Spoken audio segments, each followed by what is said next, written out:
आज हम एक ऐसी चीज के सफर पर निकल रहे हैं जो हम सबकी जिंदगी का हिस्सा है, किताब। जी हाँ, चाहे वो कागज पर हो या फिर आजकल स्क्रीन पर। बिल्कुल। हम रोज पढ़ते हैं, लेकिन क्या कभी ये सोचा है कि ये किताब जिसे हम आज जानते हैं वो हमेशा से ऐसी थी? नहीं, बिल्कुल नहीं। इसका रूप तो बहुत बदला है वक्त के साथ। हाँ, तो आज हम वही देखेंगे। मिट्टी की तख्तियों से शुरू करके आज के डिजिटल युग तक किताब का ये पूरा सफर कैसा रहा। हमारी ये जो आज की गहन चर्चा है, ये किताब का ऐतिहासिक सफर नाम के एक लेख के कुछ हिस्सों पर आधारित है। इसमें किताब के विकास के जो अहम पड़ाव हैं उनका जिक्र मिलता है। तो हमारा इरादा है ये समझना कि जानकारी को सहेजने और साझा करने का ये तरीका कैसे कैसे विकसित हुआ। हाँ, कौन से मोड़ इसमें अहम साबित हुए। और किन तकनीकों ने इसे वो शक्ल दी जो आज हम देखते हैं। चलिए इस दिलचस्प कहानी की गहराई में उतरते हैं। बिल्कुल। और ये सोचना भी बहुत दिलचस्प है कि ये सब शुरू कहाँ से हुआ। मतलब इंसान की उस जरूरत से कि वो अपने विचार, अपना ज्ञान किसी तरह सहेज कर रख सके और दूसरों तक पहुंचा सके, है ना? हाँ, और सिर्फ अपने समय के लोगों तक ही नहीं, बल्कि आने वाली पीढ़ियों तक भी। और इसी जरूरत ने, आप देखिए, अलग अलग वक्त में अलग अलग सभ्यताओं में कैसी अलग अलग शक्लें ली। तो कहानी की शुरुआत कहाँ से करें? लेख बताता है मेसोपोटामिया। जी, मेसोपोटामिया। आज से लगभग 5000 साल पहले की बात है ये, 3000 ईसा पूर्व के करीब। और तब ज्ञान सहेजने का तरीका क्या था? मिट्टी की गीली तख्तियां। हाँ, सोचकर देखिए, गीली मिट्टी पर किसी नुकीली चीज से लिखना और फिर उसे सुखा लेना, धूप में या शायद आग में पकाकर। बिल्कुल, ताकि वो पक्की हो जाए, टूटे नहीं। पर मिट्टी ही क्यों? मतलब और कुछ नहीं था? शायद इसलिए क्योंकि मिट्टी आसानी से मिल जाती थी और पकाने के बाद, जैसा आपने कहा, वो काफी टिकाऊ हो जाती थी, लंबे समय तक रहती थी। अच्छा, तो इनका इस्तेमाल किस लिए होता था? कई कामों के लिए। हिसाब किताब रखने के लिए, कोई कानून या नियम लिखने के लिए। कहानियां भी? हाँ, कहानियां, महाकाव्य, वो सब भी मिलते हैं इन तख्तियों पर।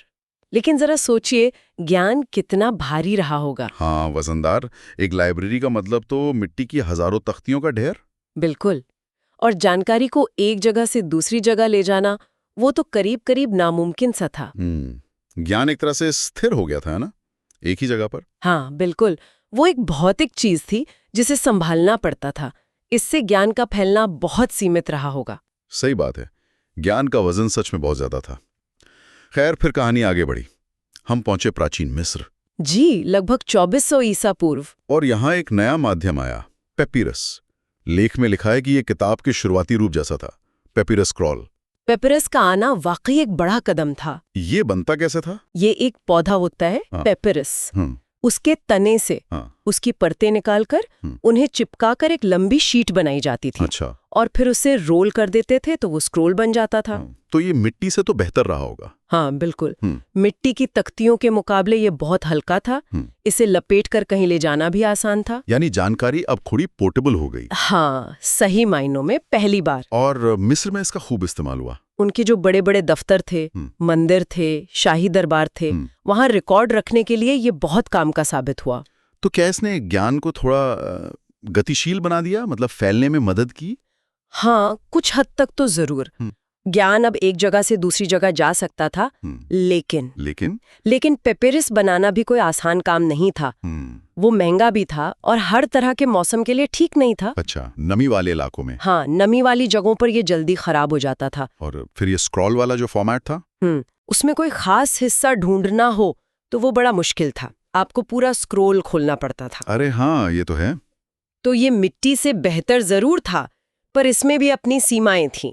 ये वो समाधान नहीं था जो ज्ञान को आम लोगों तक आसानी से पहुंचा दे। ठीक है, तो सीमाओं के बावजूद ये एक जरूरी पड़ाव था। और फिर आता है वो आविष्कार जिसने आगे चलकर सब कुछ बदल दिया। आप कागज की बात कर रहे हैं? हाँ, चीन लगभग 200 ईस्वी और कागज का आविष्कार। लेख ये भी कहता है कि चीन में ही हाथ से लिखे और मोड़े हुए पन्नों से शुरुआती किताबें बनी, प्रोटोबुक्स। कागज, ये वाकई एक क्रांतिकारी मोड़ था। शहतूत की छाल, बांस और दूसरे रेशों से ये बनता था। और पेपरस से बेहतर था। हाँ, कई मायनों में। पेपरस के मुकाबले कहीं ज्यादा सस्ता था, हल्का था और लिखने में भी ज्यादा अच्छा था। इसे बनाना भी उतना मुश्किल नहीं था। और वो प्रोटोबुक्स वाली बात, मोड़े हुए पन्ने। जी, वो भी बहुत अहम है। चीन में स्क्रोल तो चलते रहे, पर साथ ही साथ पन्नों को मोड़कर एक तरफ से सिलकर किताब जैसा रूप देने का भी प्रयोग शुरू हुआ। अच्छा, जैसे आज की किताब होती है। हाँ, कुछ वैसा ही शुरुआती रूप, जिसमें आप पन्ने पलट सकते हैं, किसी खास जगह पर जल्दी पहुंच सकते हैं। इसे हम कोडेक्स फॉर्मेट का बिल्कुल शुरुआती रूप कह सकते हैं। कमाल है। यानी चीन ने न सिर्फ लिखने का माध्यम दिया, मतलब कागज, बल्कि किताब के आज के फॉर्मेट की नींव भी रखी। बिल्कुल। हालांकि कागज और इस नए फॉर्मेट को चीन से बाहर फैलने में कई सदियां लग गईं। अच्छा। लेकिन इसने भविष्य के लिए एक जमीन तैयार कर दी। खासकर जब प्रिंटिंग प्रेस आई, उसके बाद जो ज्ञान का विस्फोट हुआ, वो कागज के बिना शायद संभव नहीं होता। एक सस्ता और आसान माध्यम मौजूद था, बस उसे बड़े पैमाने पर इस्तेमाल करने की तकनीक का इंतजार था। ये दिखाता है कि कैसे एक आविष्कार दूसरे के लिए रास्ता बनाता है। अब वो रास्ता में कहाँ ले जाता है? लेख में जिक्र है 8वीं शताब्दी के इस्लामी स्वर्ण युग का। जी हाँ, ये बहुत महत्वपूर्ण दौर था। उसमें अरबी में अनुवाद और किताबों की नकल पर जोर दिया गया था। बिल्कुल। बगदाद, दमिश्क, कॉर्डोबा जैसे शहर उस वक्त ज्ञान के बड़े केंद्र बन गए थे। ये दौर सिर्फ ज्ञान को बचाने का नहीं था, बल्कि उसे समझने, उस पर बहस करने और उसे आगे बढ़ाने का था। मतलब ये कि जो पुराना ज्ञान था, ग्रीक, रोमन, फारसी, भारतीय, उसका अरबी में अनुवाद किया गया।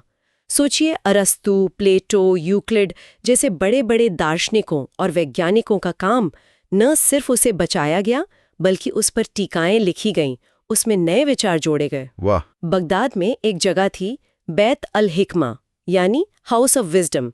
वो इसका प्रतीक था। वहां दुनिया भर के विद्वान आते थे, अनुवाद करते थे, शोध करते थे। और ये किताबों की नकल करना, हाथ से लिखना, उसका क्या महत्व था? देखिए, उस वक्त प्रिंटिंग प्रेस तो थी नहीं, तो ज्ञान को फैलाने का एक ही तरीका था कि जो कुशल लिखने वाले थे, जिन्हें कातिब कहते थे, वो किताबों की नकलें हाथ से तैयार करें। ये तो बहुत मेहनत का काम रहा होगा। बहुत। इसमें वक्त भी बहुत लगता था और ये महंगा भी था।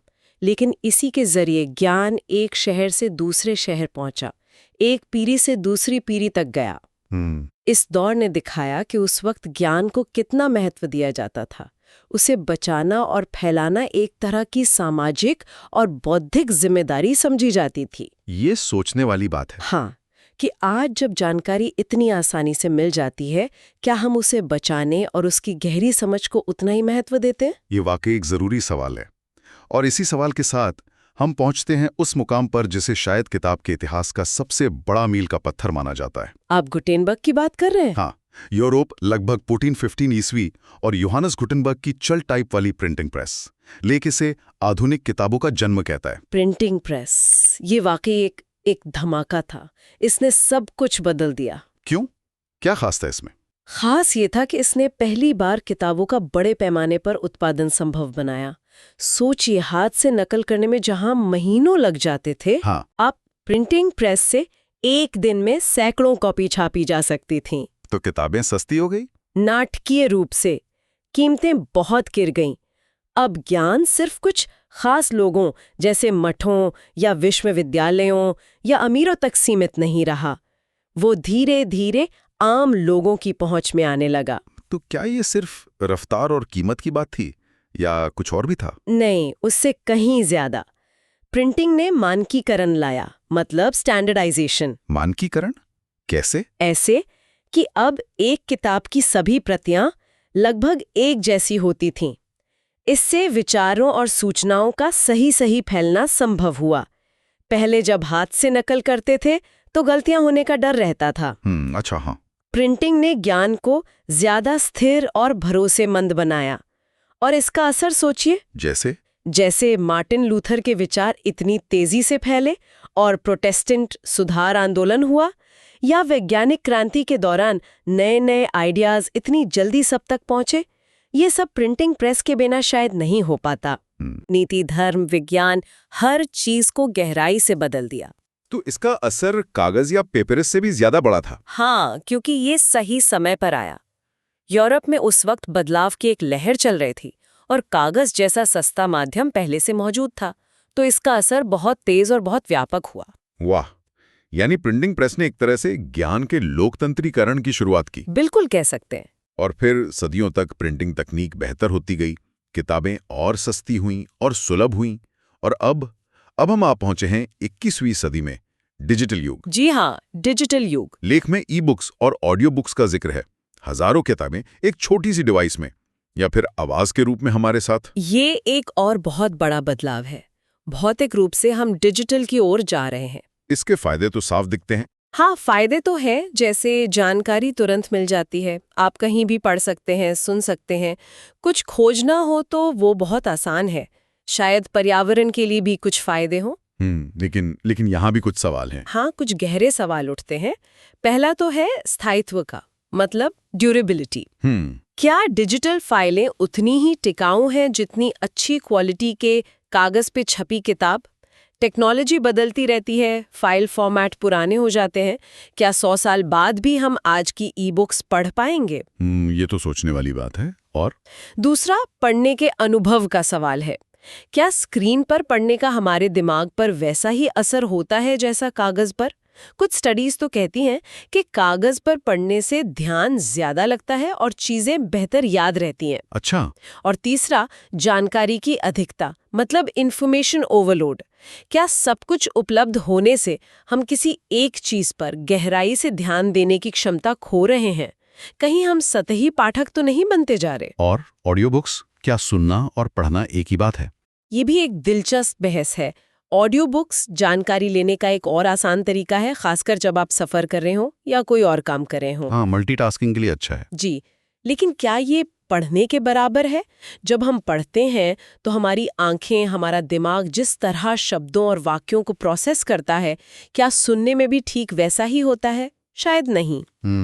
दोनों के अपने फायदे हैं, अपने अनुभव हैं, पर सवाल यह है कि क्या माध्यम बदलने से संदेश को ग्रहण करने का तरीका और उसकी गहराई भी बदल जाती है?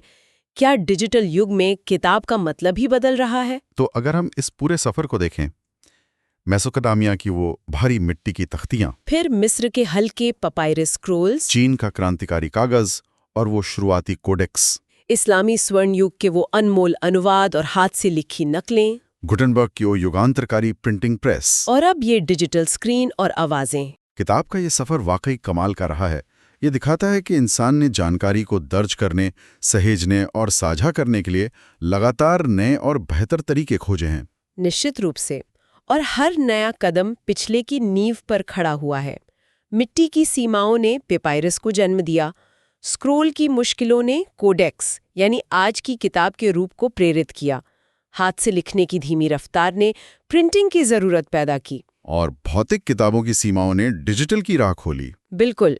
और इन सब के पीछे वो एक ही मूल इच्छा काम कर रही थी, संवाद करने की, याद रखने की और ज्ञान को आगे बढ़ाने की। अतीत के ये सारे विकास हमें आज भी बहुत कुछ सिखाते हैं कि हम सूचना को कैसे महत्व देते हैं, उसे कैसे संभालते हैं और भविष्य के लिए कैसे बचाकर रखते हैं। हर माध्यम ने अपने समय के समाज और सोच को आकार दिया है। और यहीं पर हम आज की बातचीत को रोकते हुए एक सवाल छोड़ जाते हैं सोचने के लिए। जी। इस निरंतर बदलाव के इतिहास को देखते हुए, जहां रूप लगातार बदलता रहा है, किताब का अगला पड़ाव क्या हो सकता है? अगला पड़ाव? हाँ, क्या भविष्य में किताब एक ऐसी ही स्थिर चीज के रूप में रहेगी जैसी आज है, या ये विचार पूरी तरह से दूसरे प्रारूपों में घुल मिल जाएगा, शायद कुछ ज्यादा इंटरैक्टिव, मल्टीमीडिया वाला या ऑगमेंटेड रियलिटी जैसा कुछ? दिलचस्प सवाल है। क्या आने वाले समय में किताब शब्द के मायने वही रहेंगे जो आज हैं, या ये सिर्फ एक ऐतिहासिक शब्द बनकर रह जाएगा?